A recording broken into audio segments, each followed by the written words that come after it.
Well, welcome back. My name is Bill Donath, and I'm president of the Logan County Genealogical and Historical Society. And today we're going to talk a little bit about the vertical file. The vertical file consists of all these file cabinets, including the black one here. And they all contain files. And I think I've shown you that before. But if I reach in here and I pull out a few, each file represents a family name or a business or industry, some such thing, you know, the city, the county, various towns in the county. So they all have a file where we throw loose material that comes into us. Little history on this.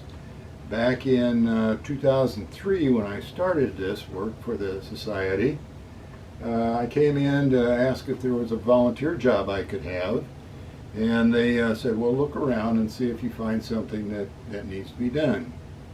Well, I came back here in the back room, and there were just the 4 file cabinets, the 3 for the Society business and 1 4-drawer file cabinet here.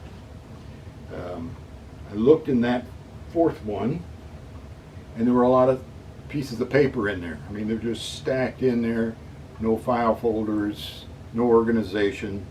And if you've got a bunch of paper like that, and we all have those at home, I know where I talk here. So if you've got a bunch of paper like that, it's useless. It's just, you know, it's not organized. Nobody's going to sit down and go through it page by page by page. People who travel from out of state or out of town don't want to spend that kind of time. They want to be able to get to the information they need. They need to know where it is. And that's what indexing digitization does for us. So I went to work on the file cabinet that we had, and I think I may have purchased the hanging files myself for that first project. And we I sat down and organized all that, got an alphabetical order. If there were 2 sheets on the same subject, I made a file for it. Everything else went into a miscellaneous file. And that's the way this whole thing is set up. I open a drawer, the one I just had here for a minute ago. This is the O for the O names, and this is the miscellaneous file for the O names. And if there's only 1 sheet of paper on a family, it's in here, and that will be reflected in the index when we get it done. And then all the O names go in here. And if we get loose paper in and it matches one of these miscellaneous pages, we'll make a file for it. It becomes part of the collection. So that is where I started. Now what we're working on right now is going through each of these files, getting things in order, getting them digitized, and trying to have a digital representation of each page so that we can provide that for people who are communicating to us from somewhere else. We get a lot of emails for requests, phone calls for requests, so we make sure we have that available to us. I pulled a file, and it's on the table here, and I'll sit down and I'll show you how we go about doing that. I'll have to set you up in a different way, so give me a few minutes to reset the camera so that we can see exactly what I'm going to be doing. Yeah, we're ready now.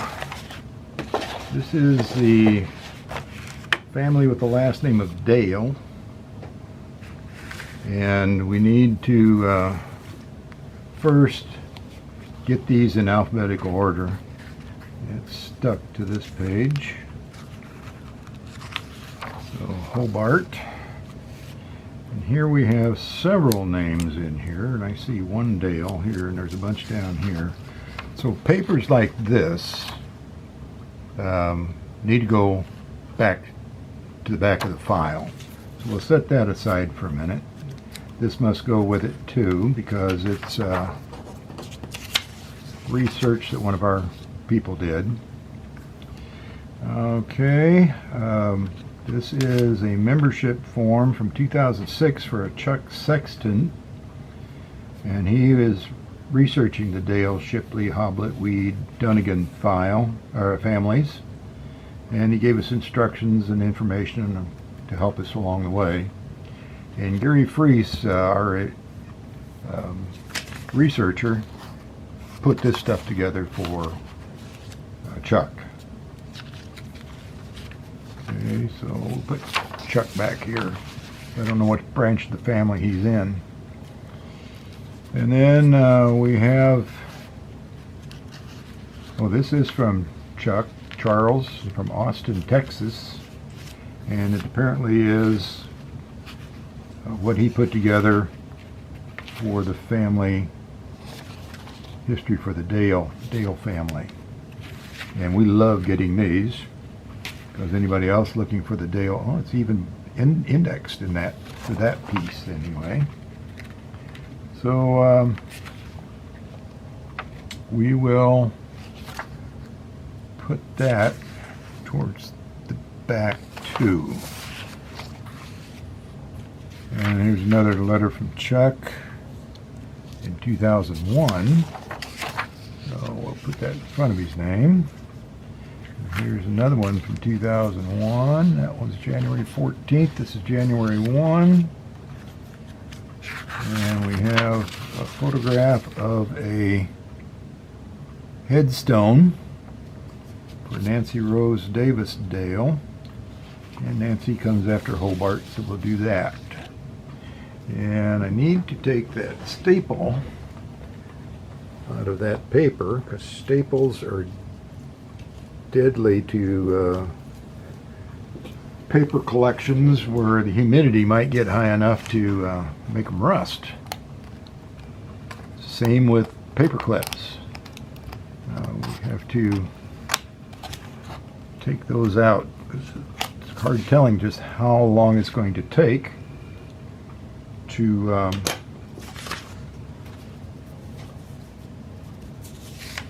for somebody to get back to this file and use it again. Okay, put this here. Now, we've got them in order. To make an index, then we have to put page numbers on them. We use pencils when we write on artifacts in our collection. So this one is going to be page 1, and I put it right under the item because when I make a digital copy I can crop it and keep the page number.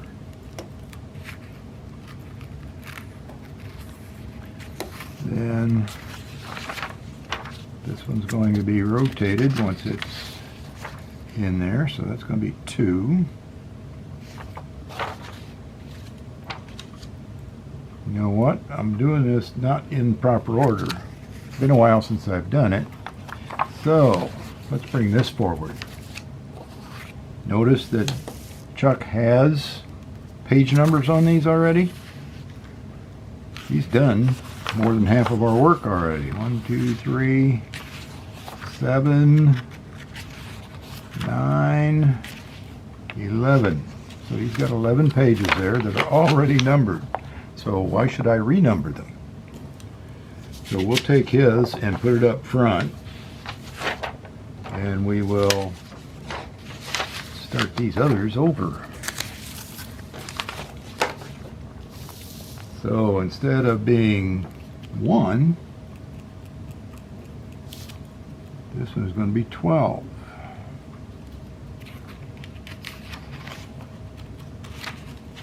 And this one is going to be 13. Here's why we use pencil. We make mistakes every once in a while, and it helps to be able to erase them. This is going to be 14.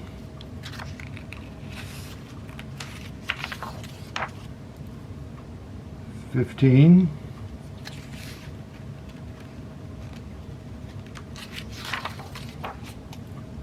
16, 17,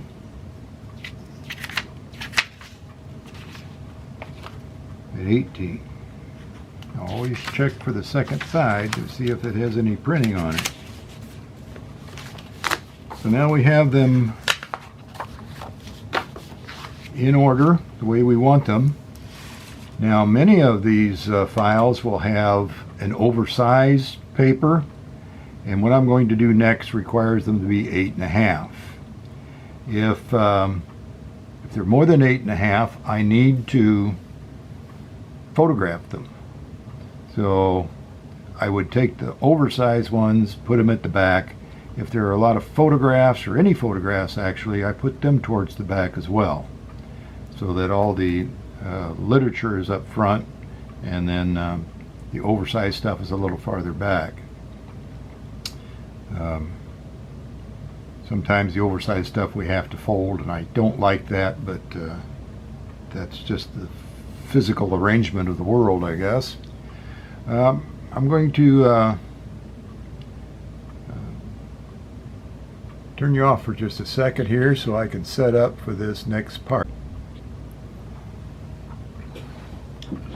Now this little instrument here is called the Magic Wand.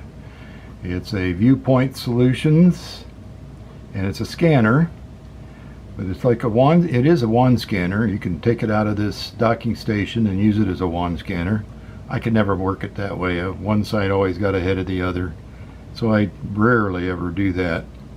But this has a feeding device in it where I can slide the paper in here and have this. It has rollers in it that rolls the paper under the scanner and keeps it straight at the same time. Now the wand itself has a battery and the microchip memory. So and it has a small battery to operate that stuff, but it's not enough power to operate the motor that turns all this mechanism here. So what I do is attach it to my computer, which has enough battery power to do this stuff. So that's got to go all the way around here, and there. So now if I turn it on, and we always want to start with 0. So you see the window here, and it shows that there's 2 images on there now. And to erase those, we just press Format, press Scan, and it empties the memory. Then you can see that it's charging the little battery off of my larger battery. And the way we do this, you see this little square here, that's an electric eye, and it's just like the one on your outside lights at home, on at dusk, off at dawn. Well, here comes dusk. The paper covers the eye, and the feeder starts. Now what I have to keep track of here is that I flip these double pages over so everything is in the proper order. The scanner gives an image number to each page. So this the first page would be image 1, second page would be image 2, and it sets it up as image 0001, image 0002. So the page numbers match those image numbers through the ones that are already numbered, like these first 11 pages. And it really doesn't take long to do this few pages. I have a file over here for the Bach family, actually 4 files it took to organize theirs, and each file has 100 documents in it. So some of them are much bigger than others, and we've got files that only have 2 pages.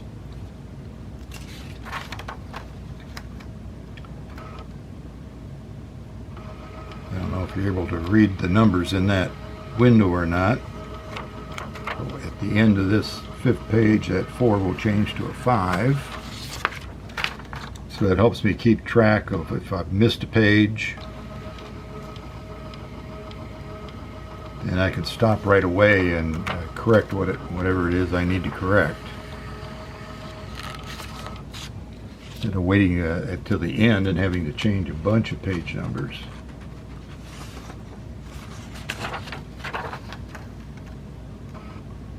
Wait a minute. Oh, there's 7. Okay.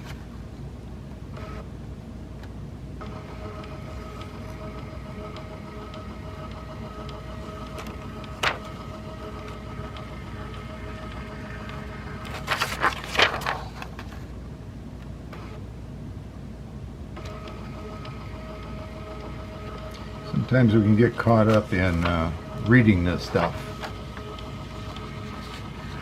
and then it takes a lot longer to do it.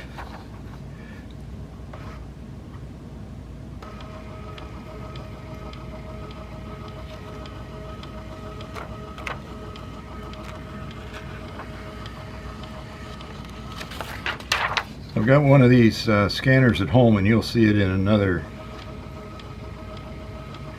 video, and I've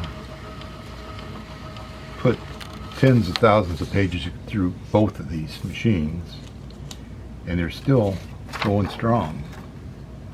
We do have to pop the wand out every once in a while and wipe down the viewing area, especially if we have older paper that's kind of dirty. Okay, so that's that. Now we start with this and get this folded over here so we can read those 2 words when we get it done.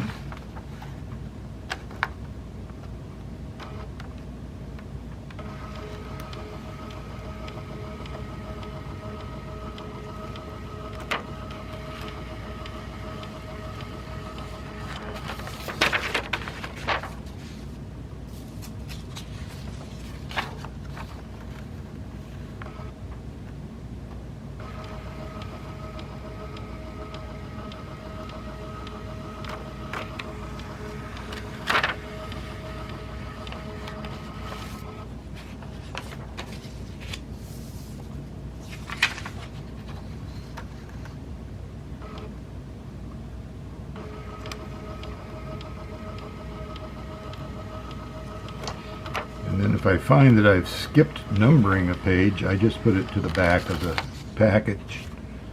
If I see a second side on one of those I need to go back and do.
Okay, let me get that other page.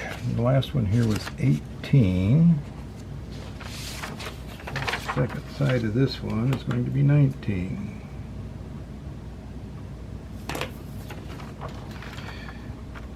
reason for us putting these in alphabetical order is that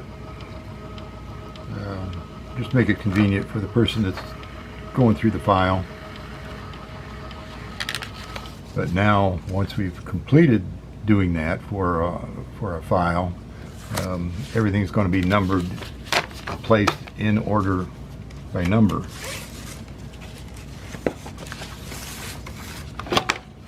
So that's why we need the index to tell people what page we can look on for a particular name. Okay, we've got 19 images, and to get this from the wand to my computer, I can press on the word scan, and it acts just like a USB. And I need to wake up my computer.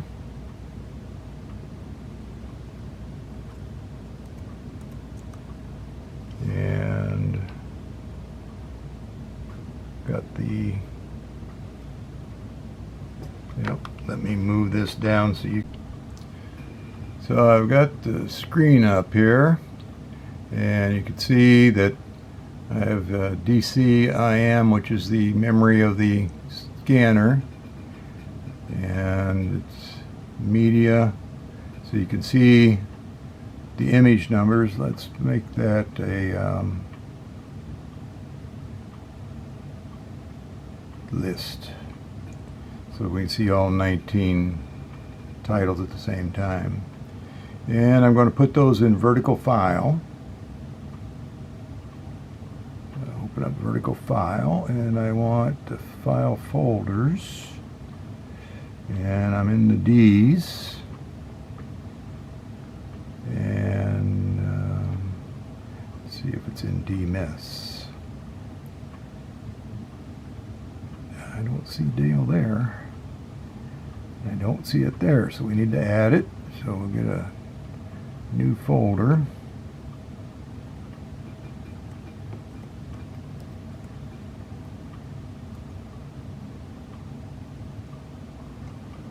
And make a window of its own. Then we can carry those over there. And they're there. So let's take a look, see how the images look. Look at large icons. And we'll go here. So, got the first 11 pages from Chuck. Got these two items from locally, and the letters from Chuck and to Chuck. So we're in pretty good shape. So now we've got the file, all the artifacts in the file. All we need to do now is create a spreadsheet. Is what I use to make the indexes. And then I can just scan, bring these up. And what I like about this, since I'm a little older, I can make this as large or small as possible. Now the image software that I'm using is called IrfanView, and it does a lot of nice things with pictures. You can rotate them, you can fine rotate them, you can rotate them to 1/100th of a degree if you want to. So if they're not square with the world, when you get them in the computer, you can rotate them to make them more readable. But you can adjust this to whatever size is comfortable for reading. And then we can lock that, lock zoom, and then when I go to the next one, it's the same size. So they're all going to be the same size as I work my way through it. I see a lot of boldface print in there for the different names, so all of these names should show up in my index as well. So I can't Can't just take this and stick it in there. Okay, so that's what we do with the vertical file. Now, we have a lot to do. I've already done the A names, the B names, and the C names, and I'm just starting the D names. Other folks here have done the T, U, V, W, X, Y, Z, but there's two of them working on it all the time, so they're going a little faster than I am. And then when I get stuck in one of those big folders like the Bach file, where there's 400 pages, you kind of stay in one spot for a while. Okay, so if you have an inkling that you would like to help us out and do this sort of work, you know, put the pages in order and get them numbered, that would be a big help. Then I can come along with the scanner and scan them in without having to do that extra work. So an invitation to you. If you'd like to come in for an hour or two each week, you can help work on this project. Next time we'll look at the newspaper collection, the shoe collection, and the follow-up on the shoe collection, which is the items that came from the Sorrento's folks. Same building, and they found more of that same stuff from the Lincoln Herald. So next time we'll take a look at the Lincoln Herald and the collection we've got and what we're doing to improve that one. We'll see you next time.